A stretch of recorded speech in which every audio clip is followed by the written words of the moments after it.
আমার মেয়ে ঘরের কাজ সবকিছুই পারে, ও নিয়ে আপনাকে চিন্তা করতে হবে না। মেয়ে হয়ে জন্মেছে, ঘরের সব কাজ জানাই তো উচিত। ভালো ভালো। তা কত ক্লাস অবধি পড়ালেখা করেছো? আমি ক্লাস 2 পর্যন্ত পড়ালেখা করেছি। বাবা, ক্লাস 2? বাহ, পড়ালেখায় তাহলে ভালো মাথা আছে তোমার, দেখতে হবে। তা এত বিদ্যে দিয়ে আমার বাড়িতে কিন্তু কাজ নেই। আমার বাড়িতে কিন্তু গোয়াল ভরা গরু, 30 জন মোটে বাড়িতে থাকে। তাদের কিন্তু সবারই যত্ন আত্তি, সবারই রান্না বান্না, সবাইকে খেতে দেওয়া তোমাকে কিন্তু সব একাই করতে হবে। হ্যাঁ হ্যাঁ দিদি, আপনি কোনো চিন্তা করবেন না, আমার মেয়ে ঘরের কাজ সবকিছুই পারে। তা তুমি একটু হেঁটে চলে দেখাও দেখি, দেখি তোমার পা দুখানা ভালো করে হাঁটাচলা করতে পারো কিনা।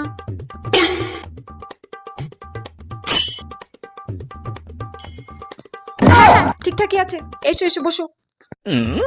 আচ্ছা, চুলের খোপাখানা খুলো দেখি, দেখি তোমার চুলের গোছ কেমন।